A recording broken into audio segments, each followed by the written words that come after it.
Good morning. I'm going to talk to you today about feeding a sourdough starter. I was told that my last video you couldn't really see the starter very well in the bowl, so I'm going to try and make this a little better this time. Okay, so the first things you're going to need is you're going to need a scale. You're going to need a spoon, a bowl, spring water, not to be confused with distilled water, and you're going to need some unbleached flour.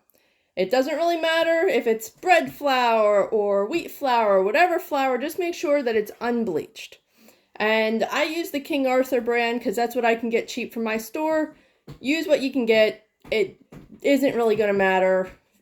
It is what it is. Alright, so what I'm going to start with is saying that I am using a stainless steel bowl. People say, oh, don't use metal with sourdough. Don't use reactive metal with sourdough. That's the problem. So stainless steel is not going to have a reaction if I put sourdough in it. Stainless steel spoon is not going to have a reaction with the sourdough. However, if you have something like tin foil, never use tin foil with your sourdough because your sourdough will literally eat through the tin foil overnight. So if you cover your bowl of dough with tin foil, you will be throwing your dough out in the morning because the tin foil will have been eaten away and be in your dough. So stainless steel is totally fine. No reaction. You're good. So I'm going to start by turning my scale on. And the reason I use a scale is it's more accurate. So I can pour my starter in here and it's going to tell me that I have probably about 50 grams of starter today. And then I'm going to measure the same amount of flour and the same amount of water.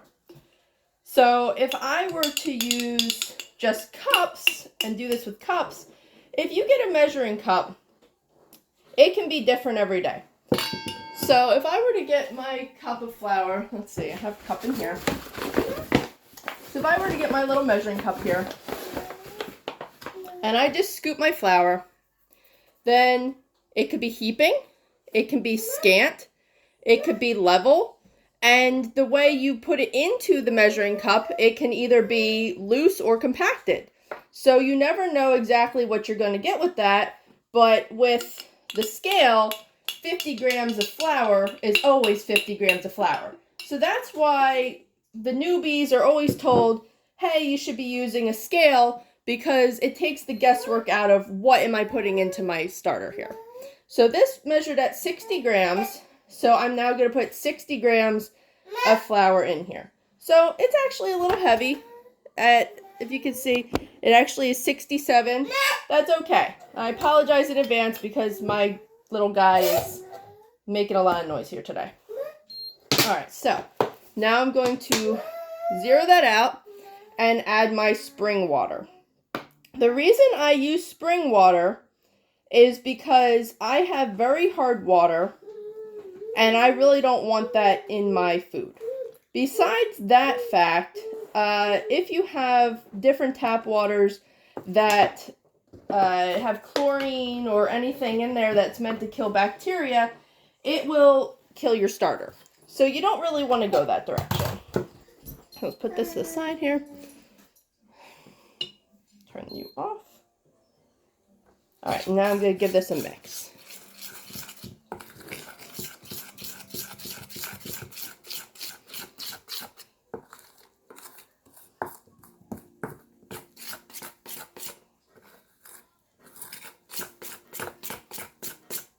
So you can see how thick that is getting as I mix it. So you can see that's thick. Now, let's talk about the jars. Some people will, hang on a second here. I've got a little dude who wants his applesauce. There you go. Get out of here. Some people are very crazy about what jars they use. I use a mason jar. Mason jar with a lid, 2-part lid. So how this is going to work is I'm going to put the lid on, and then I'm going to turn the ring just enough to keep the lid on. The reason you're doing this is you want your sourdough to be able to exhale. It doesn't need to breathe in, it just needs to be able to let the gases out. If you don't let the gases out, you could have an exploding jar. You don't want that. I've seen pictures of that. You open the jar, the pressure builds up, now you've got an explosion of sourdough all over your kitchen. And this stuff is glue. If you've never had this dry on a counter or a bowl and try and get it off, it's like concrete. You can't get this stuff off. You'd rather it just stay clean to begin with. So don't put a tight lid on your starter unless you want a problem. Also, I've heard about jars exploding. I have not had exploding jars, and I never want to because that would just be awful. Alright, so I'm getting all this in here as much as I can. Alright. And then I'll just take my finger and get the last little bit and drop it into my jar. Because I don't want extra sourdough in my sink than I need. So let's talk about sinks.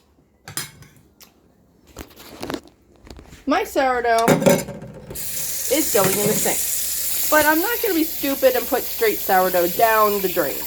You want to really give it a good rinse. You want it to be watered down. Once it's watered down, it's totally fine. But you got to get it to that point. So I'm going to let that soak a second while I'm finishing up over here. So let's talk about how I'm putting this away. So I'm going to get my paper towel and I'm going to wipe the edge. And I'm going to give that a good wipe so that it's not sticking to my jar. You may notice that my jar is not a brand new jar. Some people like having a brand new jar. I am fine with reusing the same jar. I've been using the same jar for months and it is totally fine. I have a rubber band here and I'm going to put the rubber band down to the height of what I just fed. So yesterday I had a lot in it, so today it's just a little bit here. Okay, sorry about that. I had to pause for a second while I dealt with the oven and the toddler. So I'm putting my rubber band down here, and I'm going to get myself a reusable marker. And I like to put that I had 65 grams in here roughly, and the time is 10 a.m. So I am not baking with this today, which is why 10 a.m. is fine. On days where I am baking, I'm usually feeding this around like 8 to 9 a.m. because I want to start my dough around noon to 1 a.m. or 1 p.m. sorry. So once I have this all figured out, I have a warm spot. I have a heat mat. So my heat mat has this little proofing box that I've made out of a box. And it goes in here and it keeps them from getting any kind of draft. And the towel's just extra because what I do when I have my dough is I turn this box sideways. And I have a second box over here, and I make a kind of a square dome over top, and then the towel goes down in the front. So my starters I keep really warm. This is actually not where it's supposed to be. It's supposed to be up around 100. So 100 degrees gets these rising in 4 hours. When I've tried all the warm spots, I've put in the oven, which I don't like doing because there's so many cases of accidental cooking. I don't like doing that. I don't want to have that happen. That didn't work for me anyway. I've had put it in a hot bowl of water. That didn't work. That just is cold in half an hour and you have to keep switching it. You see, I'm busy with a toddler. I'm not switching water every half hour, wasting water, making it hot. I tried in the microwave with a hot cup of water. One jar rose and the other one didn't. The one that didn't rise was in the microwave with the hot cup of water. The one that did rise was on a cold counter, and it only rose maybe like this much, so it barely rose at all, but it rose more than the microwave one, so the microwave was totally a bogus thing. I gave up on all those hacks after a month of trying all the different tricks and tips and everything. I put them in this heat mat and they were rising again 4 hours after I heated them, which was awesome. And now I can go back to baking. Okay, that pretty much covers the gist of things. If you have any questions, feel free to leave a comment and I will answer questions as they come up. Oh, I did forget to mention, so the jars, you shouldn't let your jar get filthy in the sense of it could get mold. But it also depends on your house. I've had those jars like that without cleaning the insides of them for months without problem. Some people, they leave their jar like that and they get mold in 2 days. So that's really going to be your house, your lifestyle, and things like that. So you do want to have a cleaner jar. You don't want a dirty jar that's going to get mold. Oh, I also forgot to talk about discard. Discard is also called unfed starter. So unfed starter for me, if I had more in my bowl than I wanted, because today I only wanted to feed about 50 grams of starter, because that's all I had in my jar from baking yesterday, because I did a really big bake yesterday. But if I had 100 grams of starter in my jar, and I didn't want to feed all that because I'm not baking today, then the extra would go into one of these jars that hangs out in the fridge. And this is called discard or unfed starter. So if you ever read discard recipes, the discard is the extra unfed starter that you want to bake with. So I make pancakes from this, I make cookies from this, I've made funnel cake. There's all different kinds of fun things you can make with this. So how I would do that, if you look at my other first video, you can see that I actually discard in that one and take the extra and put it away in my fridge.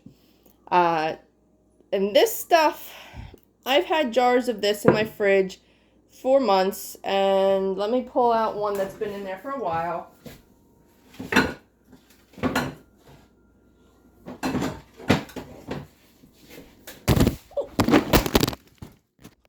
And I'm going to drop my phone. So, this one has been in the fridge for quite a while. Let me see here, because I just snapped off the piece of my phone that holds it up. There we go. So, having some technical difficulties, I'm sorry. So this one, you can see it's got hooch on top. You can see it right here. It's kind of a clearish liquid, and that's kind of hard to see. Hopefully you can see it on the camera. So it's got this hooch on top, which you can see as I look at the right at the top there. So there's the hooch. So what you would do in that case is you would just mix that back in before using it. So that happens when it's been in the fridge a while. So this particular jar has been in the fridge well over a month before that happened. Versus this one is new from this week. But I've been keeping a lot of discard because I'm going to be baking a lot of cookies. So that's why I have probably about 3 full jars like this and this extra jar here, because I'll use it. It's just going to take me a while to get to it. Yeah. So that should help answer some questions. That shows you what my starter looks like when I pour it in this time. And hopefully I didn't drop my phone too bad and you could get what you need out of this video. Thank you, and have a great day. Thank you for watching.